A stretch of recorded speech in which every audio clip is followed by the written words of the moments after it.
bendiga, que el Señor me ayude.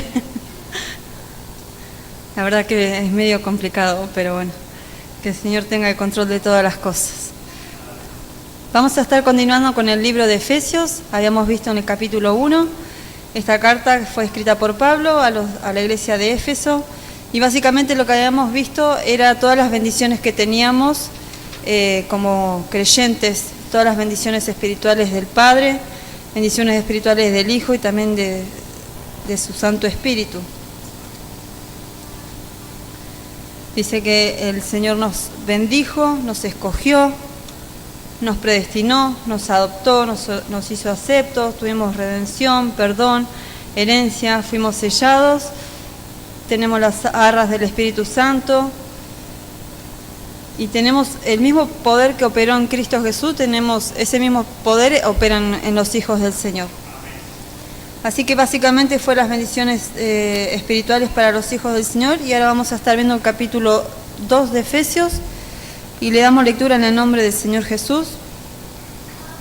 Dice: y Él os dio vida a vosotros cuando estabais muertos en vuestros delitos y pecados, en los cuales anduvisteis en otro tiempo, siguiendo las corrientes de este mundo, conforme al príncipe de la potestad del aire, el espíritu que ahora opera en los hijos de desobediencia, entre los cuales también todos nosotros vivimos en otro tiempo en los deseos de nuestra carne, haciendo la voluntad de la carne y de los pensamientos, y éramos por naturaleza hijos de ira, lo mismo que los demás. Pero Dios, que es rico en misericordia, por su gran amor con que nos amó, aun estando nosotros muertos en pecados, nos dio vida juntamente con Cristo, por gracia sois salvos. Y juntamente con Él nos resucitó y asimismo nos hizo sentar en lugares celestiales con Cristo Jesús, para mostrar en los siglos venideros las abundantes riquezas de su gracia en su bondad para con nosotros, en Cristo Jesús. Porque por gracia sois salvos por medio de la fe, y esto no de vosotros, pues es don de Dios, no por obras para que nadie se gloríe, porque somos hechura suya, creados en Cristo Jesús para buenas obras, las cuales Dios preparó de antemano para que anduviésemos en ella. Hasta ahí va a ser la primera parte, luego una próxima vez estaremos viendo lo que resta de este capítulo.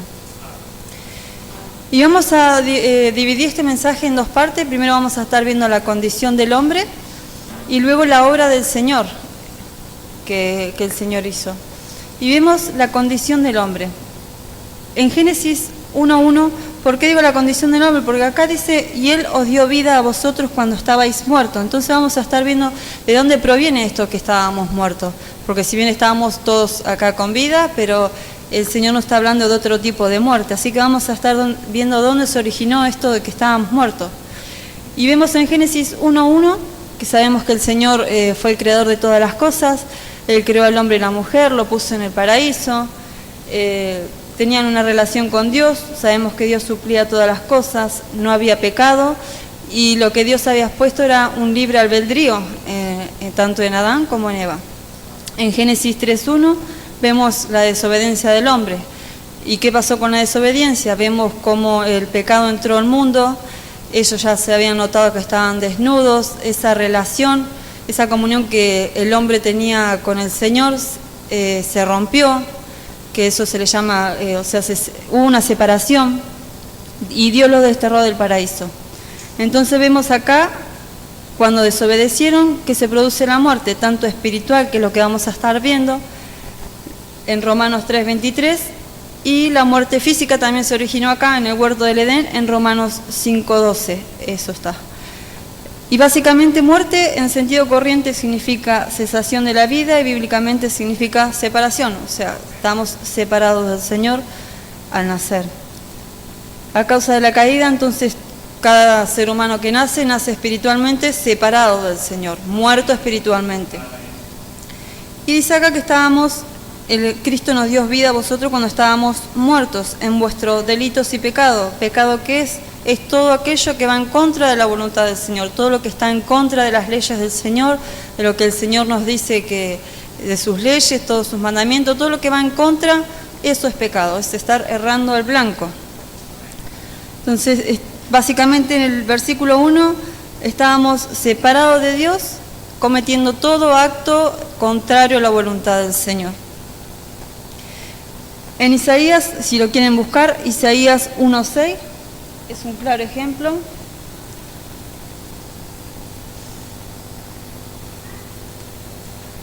Isaías 1:6 dice: de la planta del pie hasta la cabeza no hay en él cosa sana, sino herida, hinchazón y podrida llaga. No están curadas, ni vendadas, ni suavizadas con aceite. Básicamente no había nada bueno en nosotros. Cada ser humano que nace, sea chiquito cuando nacemos, sea un bebé, sea adolescente, sea un anciano, todos nacemos en la misma condición. Solamente la sangre del Señor y confiar en Él y entregar nuestras vidas al Señor es lo que hace la diferencia.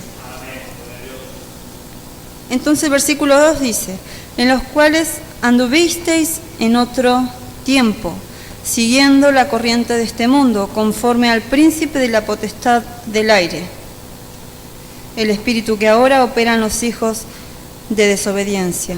Dice acá anduviste, o sea, Pablo le recuerda a la iglesia tiempo antiguo, o sea, estas personas eran creyentes y el Señor nos está hablando hoy a nosotros que somos creyentes, o sea, en otro tiempo nosotros anduvimos en las corrientes de este mundo. ¿Qué es una corriente? Es algo que va con fuerza o para un lado o para el otro. Y todos al nacer, nosotros estamos ahí. O sea, si el mundo va para allá, nosotros vamos para allá. Si el mundo dice esto, nosotros vamos para allá. O sea, vamos conforme a las corrientes de este mundo. Y acá lo que en las corrientes de este mundo es el sistema de vida. O sea, son las costumbres, las modas, la música, todo ese tipo de cosas. Nosotros dice que íbamos siguiendo las corrientes de este mundo. Y le voy a leer un comentario de John MacArthur. Y él decía: los tres elementos que más caracterizan el sistema actual de este mundo son humanismo. ¿Qué es el humanismo? Dice que coloca al hombre por encima de todo lo demás. O sea, el hombre es su medida, el hombre es su propio jefe, el hombre decide qué es lo que está bien, qué es lo que está mal. O sea, el hombre hay una sobreadoración del mismo. Él decide todas las cosas. El materialismo, que se atribuye un alto valor a las cosas físicas, en especial al dinero. Es el amor desmedido por la plata a costa de cualquier cosa. Y esto lo vemos realmente hoy, día a día. Por ahí familias que están totalmente destruidas porque el papá, la mamá trabaja, los hijos están por cualquier lado, a costa de cualquier cosa. Uno por ahí dice: queremos lo mejor para nuestros hijos, que no les falte nada, porque a mí me faltó, y nos equivocamos realmente. Porque a costa por ahí muchas veces de nuestros hijos, de nuestro matrimonio, familias enteras que se han destruido a causa del dinero, simplemente por el amor al dinero.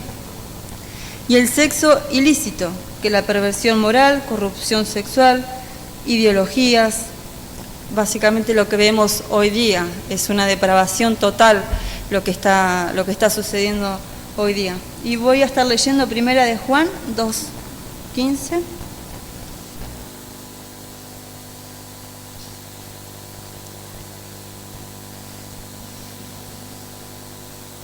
Dice: no améis al mundo ni las cosas que están en el mundo. Si alguno ama al mundo, el amor del Padre no está en él.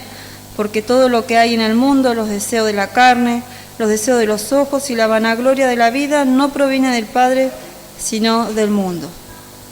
Nosotros estábamos bajo las corrientes de este mundo y el Señor nos dice que no tenemos que amar al mundo. Sí tenemos que amar a las personas, pero no seguir las corrientes, no basar nuestra vida en base a lo que el mundo hace, porque el mundo va así, está totalmente perdido, y el Señor nos manda a hacer la diferencia también. Dice que estábamos bajo las corrientes de este mundo, conforme al príncipe de la potestad del aire. ¿Quién es este príncipe de la potestad del aire? Satanás. Voy a estar buscando Efesios 6:12.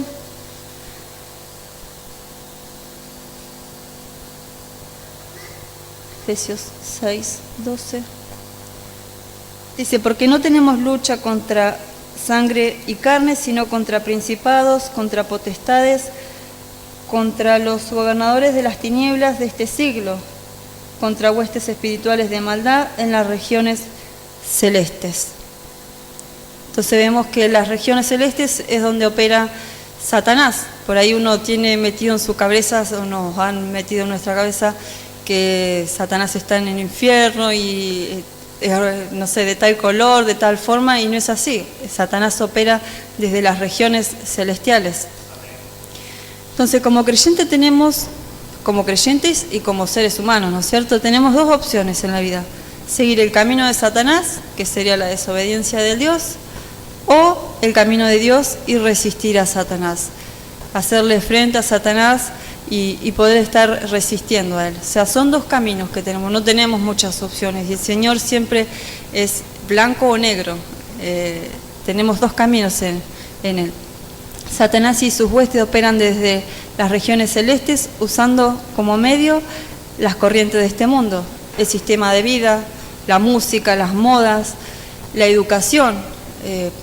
Realmente la educación es un elemento el cual Satanás ha tomado para estar instruyendo desde tan chiquito a los chicos, jardín de infante, primaria, y él usa todas estas corrientes de este mundo para poder estar instruyendo a sus hijos que todavía no le conocen, hijos de desobediencia, políticas, también las religiones, falsas religiones que Satanás usa para poder engañar, para poder dar una falsa bienestar, paz, y tiene muchas veces tomado a las personas con estas cosas. Dice que opera, o sea, está en control en los hijos de desobediencia. Y voy a buscar Juan 8:44.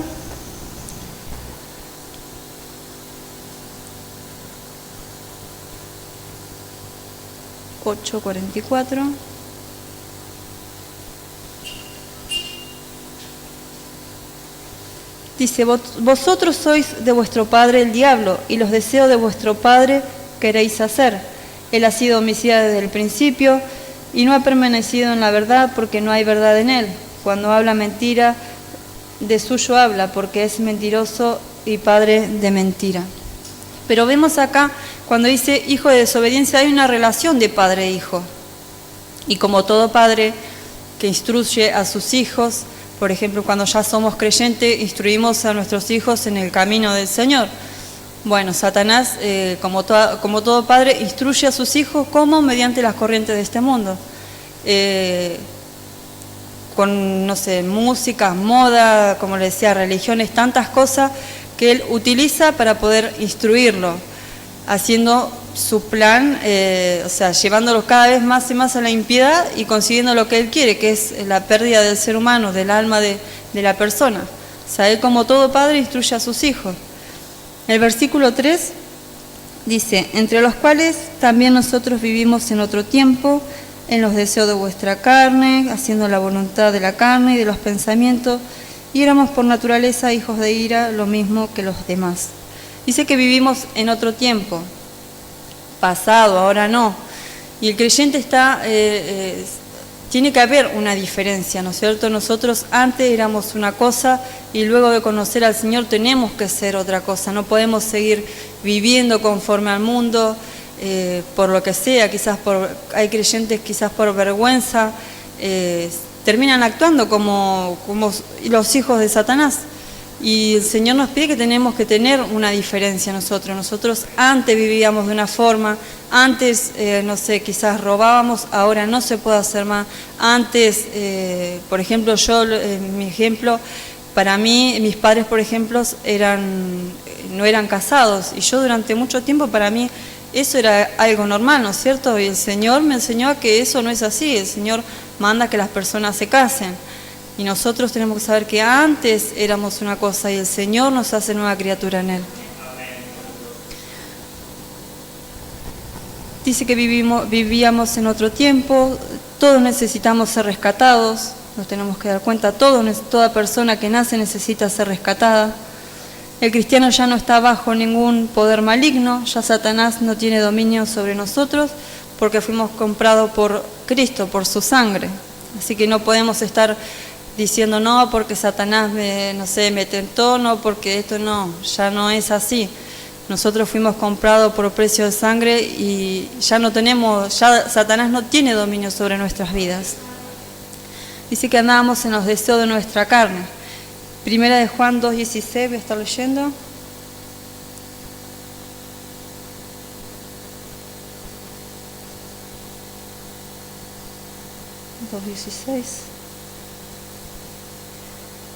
Porque todo lo que hay en el mundo, los deseos de la carne, los deseos de los ojos y la vanagloria de la vida no proviene del Padre, sino del mundo. Sabemos de dónde provienen todas estas cosas. Y nosotros dice que andamos en los deseos de nuestra carne. También dice que andamos en la voluntad de nuestra carne. No solamente nosotros deseábamos hacer el mal, sino que también lo llevábamos a cabo. Que eso es realmente muy malo. Aunque uno por ahí ya cuando pensó hacer algo ya lo hizo realmente, por más que no lo haya hecho físicamente. Por ahí hay personas, qué sé yo, que no han robado, pero tienen las intenciones en su corazón, no sé, qué lindo micrófono y me lo llevo. Quizás no lo hizo físicamente, no se llevó ese micrófono, pero ya en su corazón ya la intención ya la tuvo. Dice que nosotros no solamente vivíamos, sino que estábamos en los deseos de nuestra carne y los llevábamos a cabo. Dice, según lo que una persona piensa, habla y hace, así es él. Y esto lo dice en Proverbio 23:7. También dice en Mateo 12:34, de la abundancia del corazón habla nuestra boca. Por ahí con lo que sale en nuestra boca nosotros dejamos al descubierto muchas veces cómo somos nosotros, ¿no es cierto? En Efesios 4:17, está leyendo.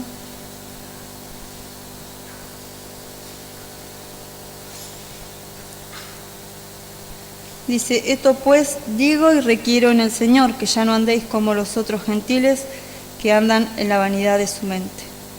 Como les decía hace un cachito, nosotros tenemos que tener una diferencia, no podemos seguir viviendo nuestra vida como lo hacíamos antes. Quizás cuando recién llegamos a los caminos del Señor, bueno, porque nos falta quizás madurar, no conocemos tantas cosas, pero a medida que uno va transcurriendo este camino del Señor, el Espíritu Santo nos va enseñando cómo tenemos que ir caminando. Sabemos que no es fácil, pero el Señor nos va ayudando. Y dice que éramos. Pablo en este versículo se incluye dos veces. Él reconoce que era uno más del montón, y así éramos nosotros, uno más del montón. El Señor hizo la diferencia en nosotros. El Señor fue quien nos escogió, como veíamos en el capítulo 1. Él nos escogió, Él nos bendijo, Él nos selló, tantas bendiciones espirituales que tenemos de parte del Señor. Y Pablo reconoce en este versículo, porque se incluye, que él era uno más del montón. Solamente cuando llegó al Señor, Él hizo la diferencia. Y dice que éramos por naturaleza. En el Salmo 51:5, lo voy a estar buscando.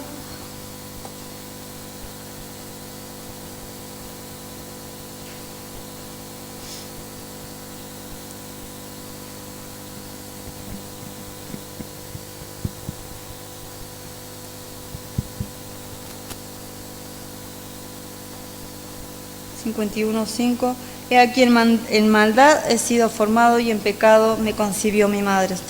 Vemos acá, cada persona que nace en pecado, nace corrompido, nace separado del Señor. Y dice que éramos por naturaleza.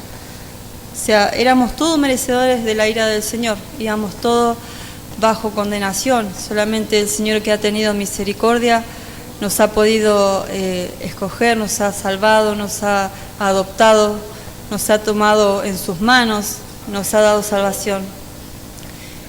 Y vemos en el versículo 4, dice, pero Dios, y este pero la verdad que es grandioso, pero Dios, que es rico en misericordia, por su gran amor con que nos amó, aun estando nosotros muertos en pecado, nos dio vida juntamente con Cristo, por gracia sois salvos. Este pero, porque digo que es grandioso y hace la diferencia, porque nosotros éramos una cosa y el Señor marca otro destino para nosotros. O sea, ese pero es lo que hizo la diferencia. Nosotros antes éramos una cosa, pero el Señor tuvo misericordia. Éramos merecedores de toda la ira del Señor, pero Dios tuvo misericordia. Íbamos a la condenación eterna, pero Dios tuvo misericordia. O sea, el Señor fue el que obró en nosotros. Este pero marca un antes y un después. Y a pesar de la desobediencia del hombre, Cristo vino a marcar un antes y un después en la humanidad. Todo estaba perdido, pero merecíamos la condenación, pero no teníamos oportunidad, y en la vida del creyente tiene que haber un antes y un después. Dice, pero que es rico en misericordia por su gran amor con que nos amó. Misericordia que es no recibir lo que merecíamos. O sea, nos merecíamos el castigo, pues no lo recibimos. El Señor nos da otra cosa. Por su gran amor con que nos amó. La razón por que el hombre puede recibir vida de Dios no es el valor del hombre, ni porque sea merecedor, sino porque Dios ama lo que Él creó. Sabemos que el ser humano tomó la opción equivocada, pero el Señor ama su creación. El Señor nos ha creado conforme a su imagen y Él ama al hombre. Su amor es tan grande que a pesar de que el hombre anduviera en delitos y pecados, Él lo amó. Y también tenemos su amor, el amor que Él ha derramado por nuestras vidas, como imitación. Podemos imitar ese amor que el Señor ha tenido. ¿Qué es el amor? Es uno de los atributos del Señor. Su naturaleza misma es amor, Él es amor. Y me gustaría mostrarles acá por qué quiero resaltar el amor. Dice que su amor es inherente, es un acto espontáneo, se lo voy a leer para que no sea tan largo.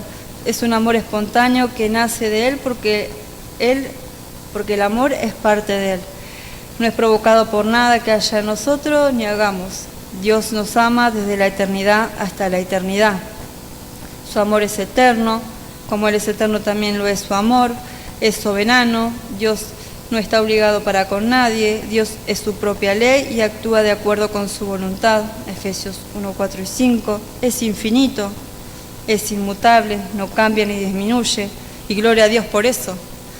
¿Cuánto tenemos que aprender nosotros de eso? Porque nosotros realmente nos hace cambiar de decisiones tantas pavadas por ahí. Y el amor de Dios no cambia, no disminuye. Es santo, es un amor puro, sin mezcla de sentimentalismo. O sea, no es porque, bueno, Él nos adoptó y somos sus hijos, bueno, el Señor nos va a dejar hacer lo que nosotros querramos. No es así. No es por ahí como nosotros hacemos con nuestros propios hijos, que porque, bueno, lo vemos chiquito o lo amamos. Nosotros por ahí tenemos muchísimo que aprender de estas actitudes que el Señor ha tenido. Él dice que si somos sus hijos nos va a disciplinar. Y es una manera de amar también esa, el disciplinarnos. Y su amor es benigno. El amor y el favor de Dios son inseparables. Fue la buena voluntad y la gracia de Dios lo que determinó el dar a su Hijo por los pecadores. Sabemos este amor tan grande que el Señor ha tenido y cuánto nosotros podemos imitar en todo esto. Y el versículo 5 dice, aún estando nosotros muertos en pecado, nos dio vida juntamente con Cristo. Por gracia sois salvos. Dice que estábamos nosotros muertos. Pablo en esto se vuelve a incluir y enfatiza la condición del hombre, como en los versículos anteriores, en el capítulo también, 1 también se dice, la condición del hombre. Dios ama al hombre, a todos los hombres, y su deseo es que sean salvos, que ellos puedan llegar a ser salvos. En Juan 3:16 vemos el amor del Señor que ha tenido. Romanos 5:6, porque Cristo cuando aún éramos débiles, a su tiempo murió por los impíos. Y acá vemos la obra del Señor. Como nosotros siendo impíos, no siendo merecedor de nada, el Señor ha muerto por nosotros. Y dice que nos dio vida juntamente con Cristo. ¿Cómo podemos gozar de esa vida? Cuando primeramente la queremos. Sabemos que el Señor lo que ha hecho, lo ha hecho para todas las personas. Y el Señor siempre va a esperar una respuesta del ser humano. O sea, Él no va a hacer las cosas de prepo, tampoco nos va a obligar. Vemos en el huerto del Edén, el Señor había dado libre albedrío, o sea, ellos eligieron. Y así nosotros todos los días y en nuestra vida también como creyentes nosotros tomamos decisiones. Que el Señor nos ayude cada día para poder estar decidiendo correctamente. ¿Y cómo podemos gozar de esa vida? Cuando la queremos y cuando nos es concedida por el autor de la Biblia, ¿no es cierto? El autor de la vida también. O sea, sabemos que el Señor ha muerto por todos, pero el ser humano tiene que dar una respuesta. Y así nosotros con la respuesta que demos vamos a ser responsables, vamos a ser culpables. Nosotros elegimos, no es el Señor quien nos obliga. Dice, nos dio vida con Cristo. Juan 14:6, Cristo declaró que Él era la vida. Juan 1:4, en Cristo está la vida. Y en primera de Juan 5:11 y 12, que lo voy a buscar.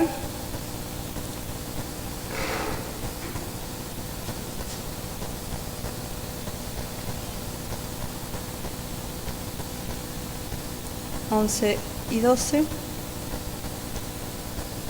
Y este es el testimonio que Dios nos ha dado vida eterna, y esta vida está en el Hijo. El que tiene al Hijo tiene la vida, el que no tiene al Hijo de Dios no tiene la vida. O sea, básicamente tenemos vida en Cristo, no en otra cosa, no quizás en cosas que nosotros pongamos, nuestro trabajo, no. Es el Señor quien nos ha dado la vida, es el Señor quien hace la diferencia, es Él quien nos ha salvado y a Él le debemos toda la gloria.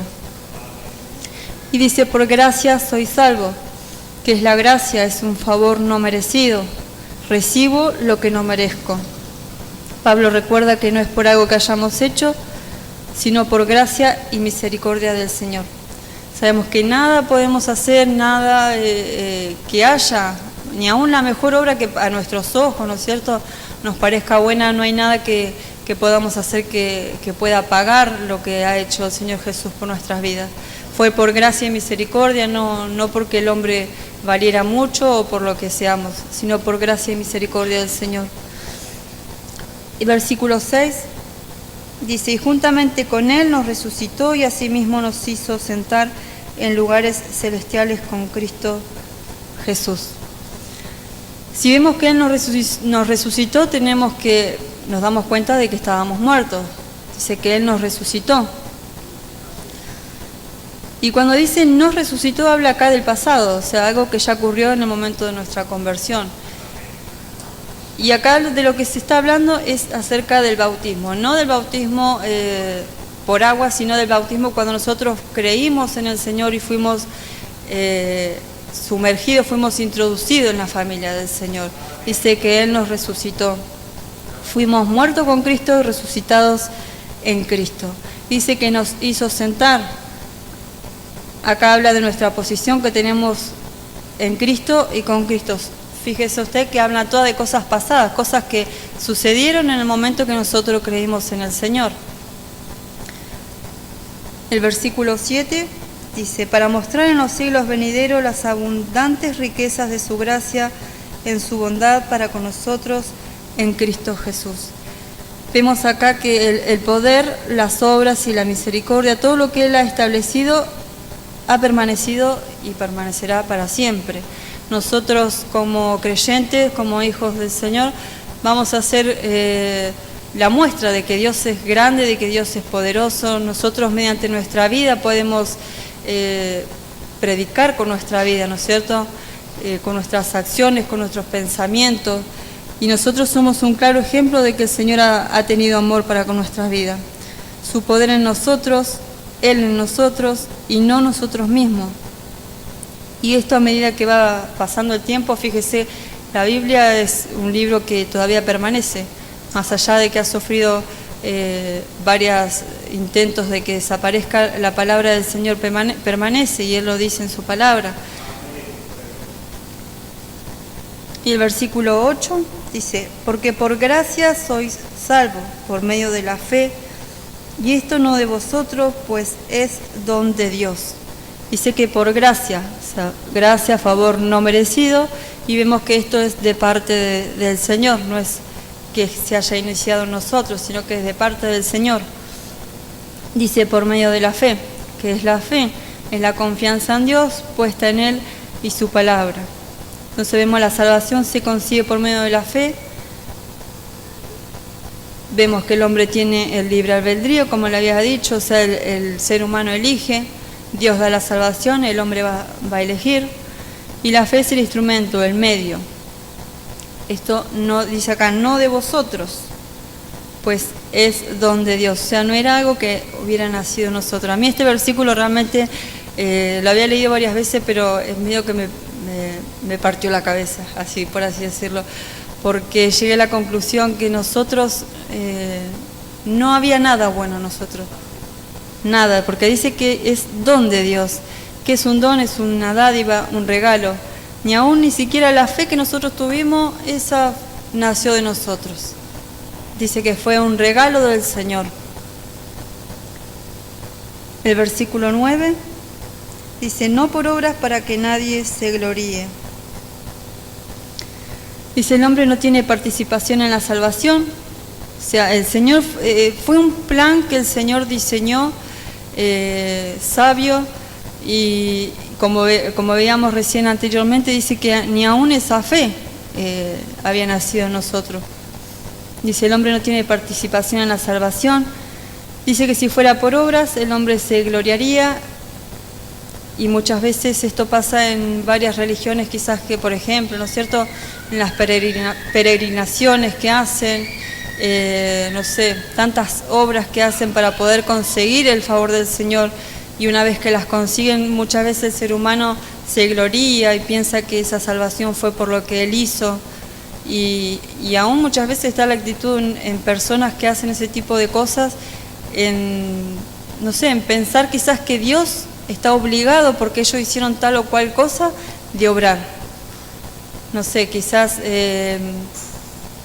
no sé, peregrinaciones así por tal o cual motivo, no sé, por una persona que estuvo enferma. Y haciendo así creemos muchas veces que el Señor está obligado. ¿Por qué? Porque el hombre se gloría, haciendo tal o cual cosa, piensa que el Señor está obligado a estar respondiendo sus peticiones, y no es así. Dice, el creyente al ver toda esta obra salvadora de Dios, sin haberlo merecido, sin haber contribuido en nada, solo nos podemos sentir miserables, como decía Pablo. Qué miserables que éramos nosotros, porque no nacía nada bueno en nosotros. Y le voy a estar leyendo Romanos 3, si alguien lo quiere buscar, Romanos 3, 10.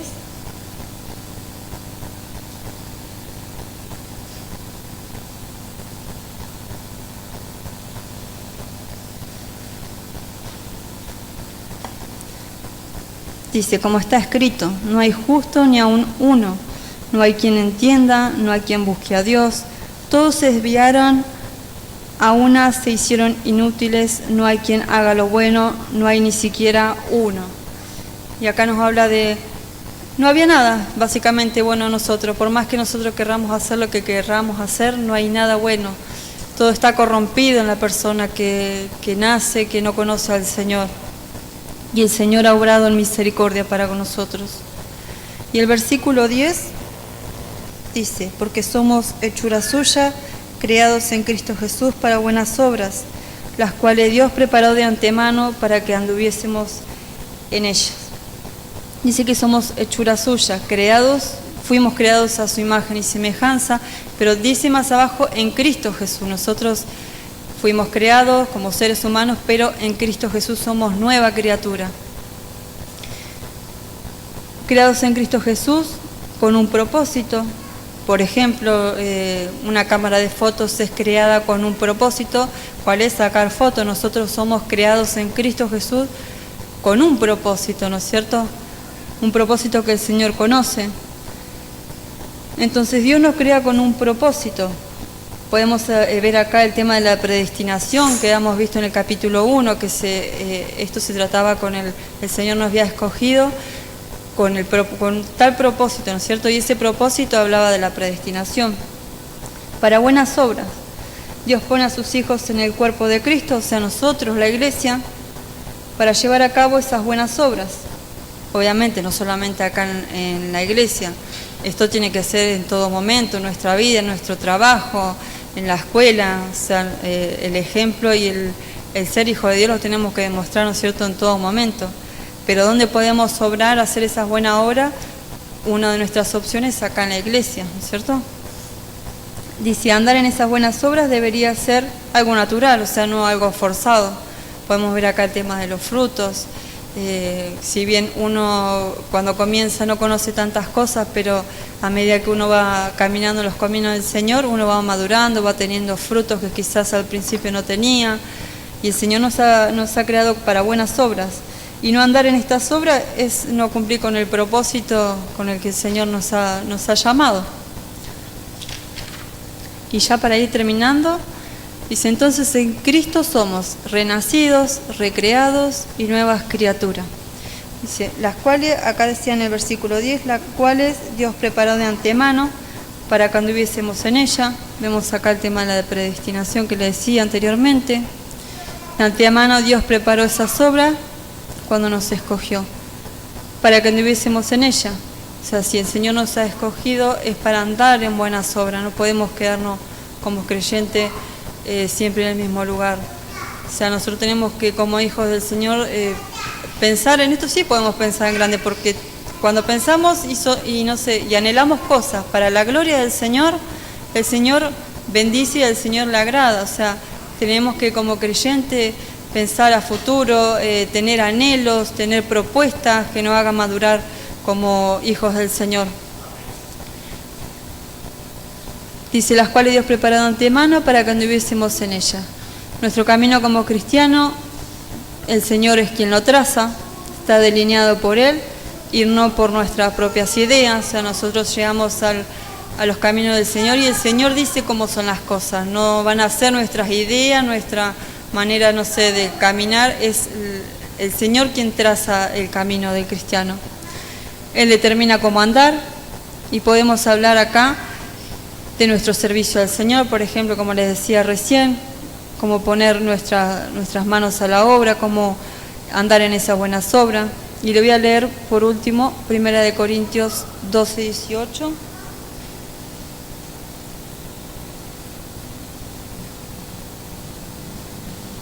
Mas ahora Dios ha colocado los miembros, cada uno de ellos, en el cuerpo como Él quiso. Que habla de la iglesia del Señor y nosotros que somos los miembros del cuerpo de Cristo, ¿no es cierto? Habla como iglesia. Y acá podríamos hablar de los frutos, de la madurez del cristiano, tantas cosas que podríamos acá estar hablando, pero básicamente el Señor nos dice que Él preparó de antemano buenas obras, las cuales nosotros tenemos que andar en ellas. Y voy a terminar leyendo el versículo 4 y 5 de este capítulo de Efesios, porque la verdad que creo que estos dos versículos encierran básicamente todo esto y el Señor nos está hablando por medio de esto. Dice, pero Dios, ese pero es realmente grandioso, pero Dios, que es rico en misericordia, por su gran amor con que nos amó, aun estando nosotros muertos en pecado, nos dio vida juntamente con Cristo. Por gracia sois salvos. Gracias le damos al Señor por la obra que ha hecho en nuestras vidas y que cada día podamos estar recordando lo que el Señor ha hecho. Pablo acá en varias oportunidades le dice en otro tiempo, como estar recordándole, y nosotros tenemos que recordar la obra que el Señor ha hecho, de dónde el Señor nos ha sacado, pero no para estar, culpándonos por nuestra vida anterior, porque somos nuevas criaturas y no hay más condenación en nosotros, en Cristo Jesús. Pero sí podemos ver cuando nosotros recordamos de dónde el Señor nos ha sacado, cuán grande es el amor de Dios y cuán miserables nosotros somos. Muchas veces la persona tiene el orgullo por las nubes, ¿no es cierto? Y nosotros realmente no éramos merecedores de nada. Entonces que el Señor nos ayude a poder estar recordando de dónde Él nos sacó y poder estar obrando también, porque por algo el Señor nos ha llamado, nos ha rescatado. No en vano ha sido lo que el Señor ha hecho en nuestras vidas. Así que vamos a estar orando y agradeciendo al Señor por esta palabra.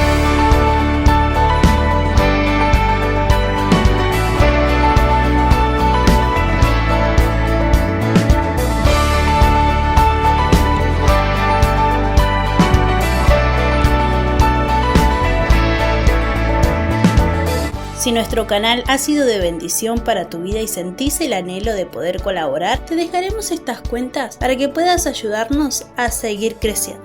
Dios te bendiga.